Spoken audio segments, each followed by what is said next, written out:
Welcome to the channel. Thank you everybody for tuning in. Now, what do I have in store today for the watches? A watch review, of course. Which one in particular?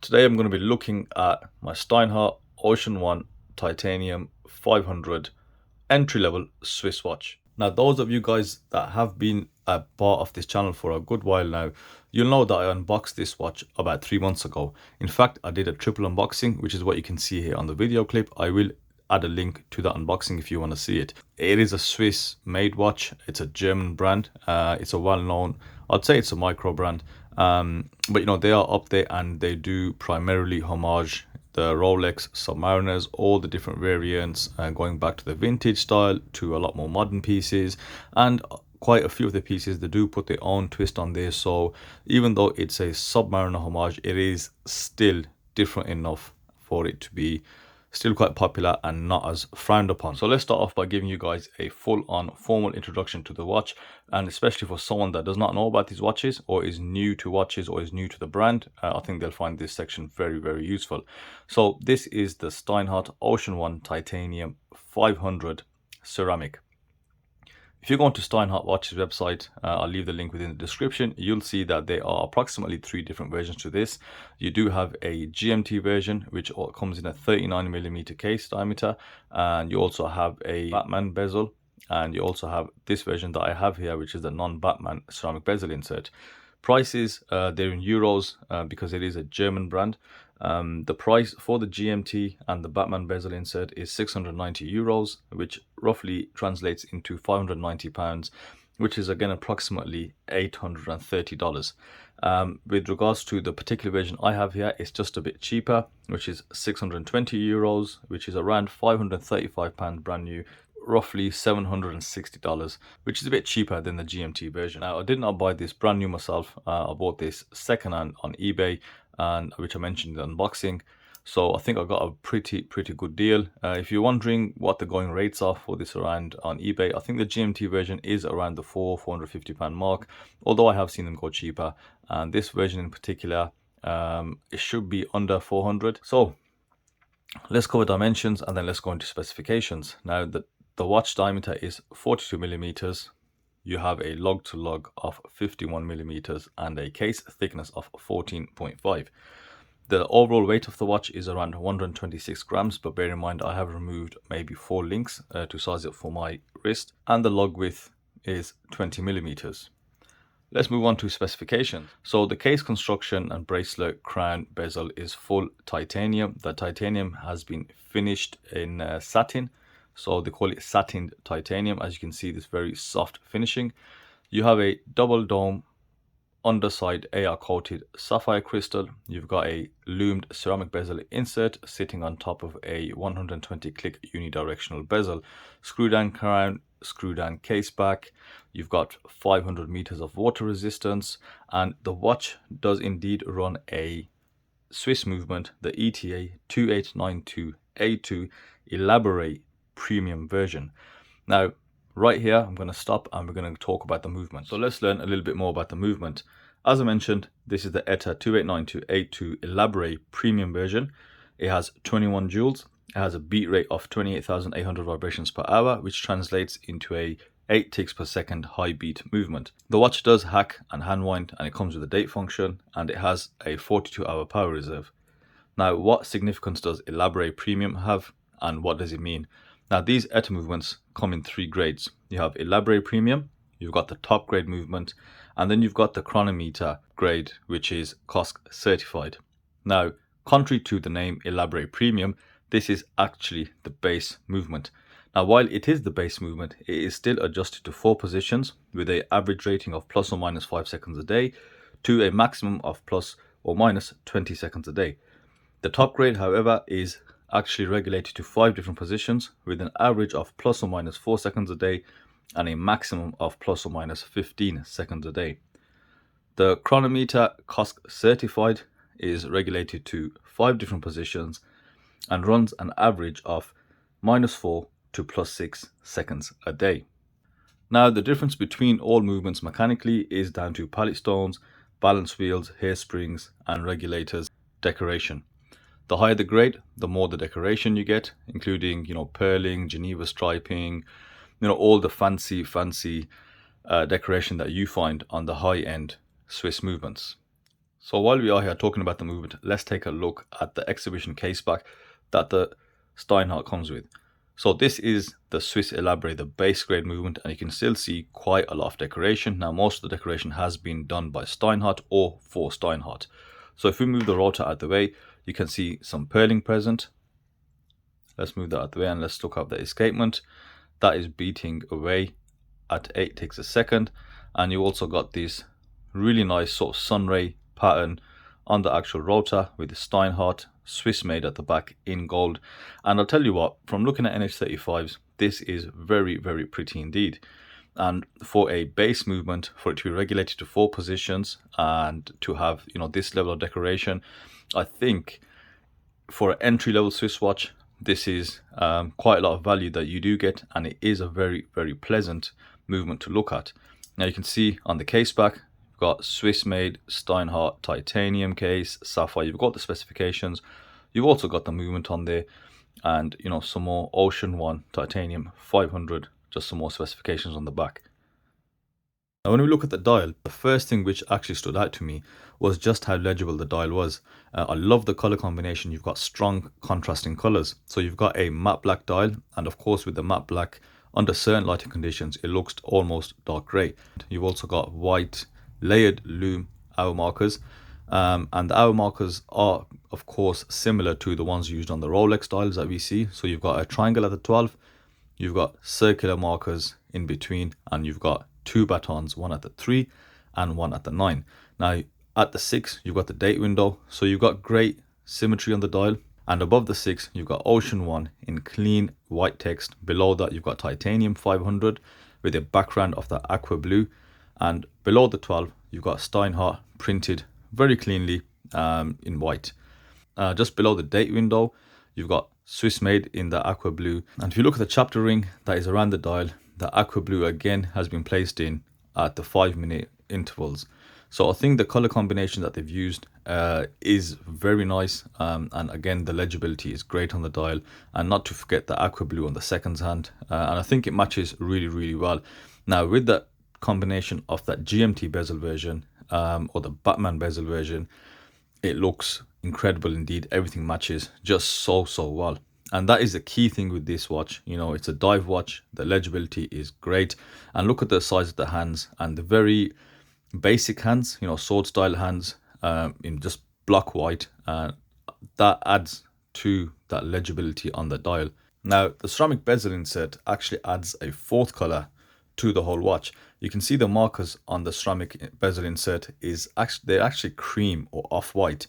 And now while that is a color mismatch, and initially in the pictures I didn't really notice it too well, if you look at them individually, if you look at the bezel insert individually to the dial, it is quite a bit of a mismatch, but overall it is something which I've gotten actually used to, and that is definitely worth considering if you want to buy this particular version. So the lume on the watch is absolutely fantastic. You've got BGW9 on the ceramic bezel insert and the hands, and also the dial. Now, of course, it goes without saying it is Swiss BGW9. Brightness is there. It picks up light really, really well. I've not used my UV torch on this. I've just used the LEDs in this room. Now, longevity wise, while BGW9 won't last as long as Swiss C3 Super Luminova, it isn't far off it.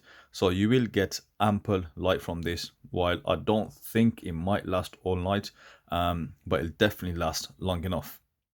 Now, I want to bring you guys' attention to some of the nicest things that I love about this watch. Let's start off with the satinized finishing on that titanium. Now, you can see it's got very, very soft brushing around the whole case, and that is a very nice look, and it is a very nice feel indeed. Now, the second thing about this watch is just the fit and finish and the overall case shape. Now, just take a look at that top hat-ish or oversized sapphire crystal, and you can see the edges are actually sloped to the point where they almost conform to the sloped ceramic bezel insert. Now, that does look very smooth. It looks well finished, and it looks like it was purpose built and not just the use of an oversized crystal. And along with that, you can see also the machining present on the bezel.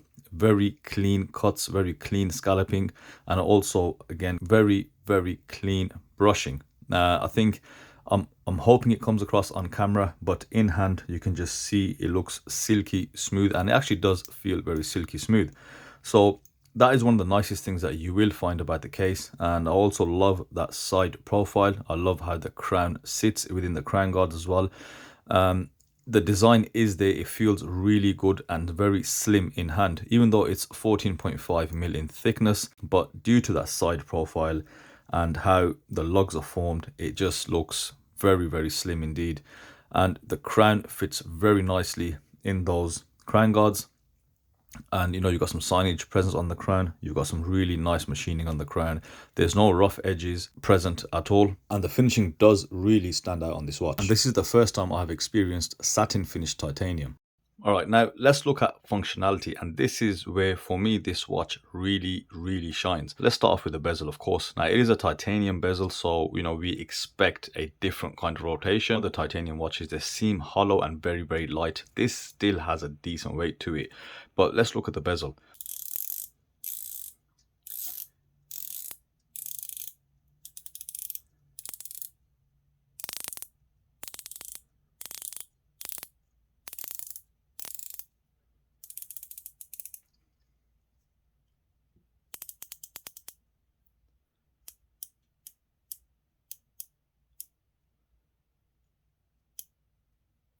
Alignment's perfect, crisp, precise, solid, no play in the bezel at all.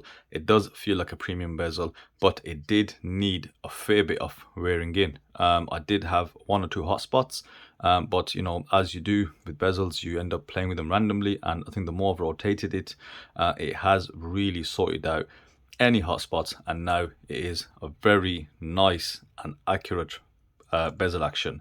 Now the second part of this, I mentioned this already, using it over 3 months, I really do like this. It's so easy. The way the crown guards and the way the crown fits is such a nice crown to actually use, and the function on it is perfect. You know, your fingers roll off the crown guards. They're not sticking out too much. They're not too thick. They've got a nice little taper, and the crown fits quite snugly. And even the shape of the crown, I'd say, is perfect. So it's got good machining there, good grip, pops straight out. One click for the date. Hack, and you're good to go. So functionally, the watch is spot on. It's hard for me to take this watch off, to the point that I'll consciously not wear it sometimes, knowing that if I put this on, I'm going to wear this for a good week. And I've got a 40+ watch collection, so that is saying something, where a watch you just put on and you don't really want to take off, because it just works high beat, remains accurate. On the accuracy side of things, this watch is performing consistently at -4 seconds a day. So I think the functionality of the watch, it really does stand out. Now finally, let's have a look at the bracelet, and let's start off with the end links. Now they are solid end links, and you can see that fit between the lugs. Look how tight that fit is. Almost, well, I'd say it is perfect. There's no links protruding over that gorgeous shape on the lugs. And you've also got female end links, and you've got full solid links with screw-in links. What you do get with this titanium is you do get quite a lot of marks, you know, from the clasp, etc. And you know, you get some marking here present. Now most of this was present when I bought the watch, and it's only gotten worse since I've had it. So from a 20 mil, it goes down to an 18 mil. But one of the nicer things on the taper is you can see as the lugs curve down, that's where the links start. So it is a very nice shape, and of course the satinized titanium does continue across the whole bracelet. There is a single major drawback for me, and that is the clasp. It is a milled clasp, you know, titanium, etc. You got the Steinhart signage on the flip lock, but for me it seems dated because it doesn't have the presses. Now I like the press. I like to be able to just, you know, release the clasp. This one you have to kind of pull it. That is actually, let me think, the only negative for me about this watch. Other than that, I do like the clasp shape. You know, it does have a really nice, you know, slight tape on the top, and you know, that fits in quite well. Just a slight QC thing where you know, you do get that little rattle, it just sits a bit loose. But overall, if they had the pushers, that is what my preference would be. You've got 4 micro adjust. And another thing with me is this watch is, you know, it's a certified dive watch. Let's say, you know, you've got 500 meters of water resistance. However, you don't have a extension for actually using it as a diver, which, yeah, at this price level, you know, you definitely should have one. Give you guys a wrist shot, and good news, I do have an outdoor wrist shot for this, which I'll show on afterwards. But on the wrist now, 6.5 inch wrist. And this watch is, I'd say, one of the few watches that has had a few compliments on YouTube videos where I've been reviewing a different watch, and the comment section, at least 4 or 5 people have asked, what is that watch? Can you tell us more about it? Can you review it? So female end links, great articulation, fits well. And the only thing I would say, I mean, that is a great angle there.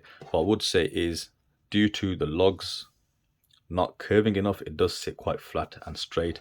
So I think you do need a bit more thickness. So a 7.5 inch wrist, this watch would be perfect. So let's look at it. You know, the lugs, the case is a touch too straight, but cracking profile.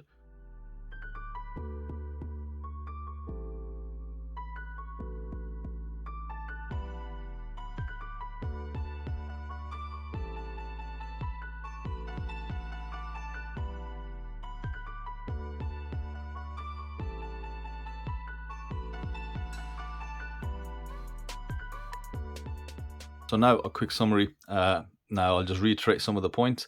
The dial setup, I love. Legibility, spot on for me. Functionality, very, very good. That is the best thing about this watch. It is extremely functional. It works. You know, you'll keep wearing it because it just suits. It sits on your wrist so well, and it's not super light titanium. It does have enough weight on it, so you know you're wearing it. It's got good presence on it, and you know the finishing is of a high quality, and everything else, like I said, I mean, the proof's in the pudding. The fact that over a lot of the watches I have, I regularly wear this, or to the point where I don't try to wear it because then I don't take it off, I think is a testament to how good this watch is. Now, another characteristic of this watch is that it is indeed a great sleeper watch. What I mean by that is that the fact that it's got great specs underneath, but it is a very subtle watch for those that don't like their watches to attract too much attention.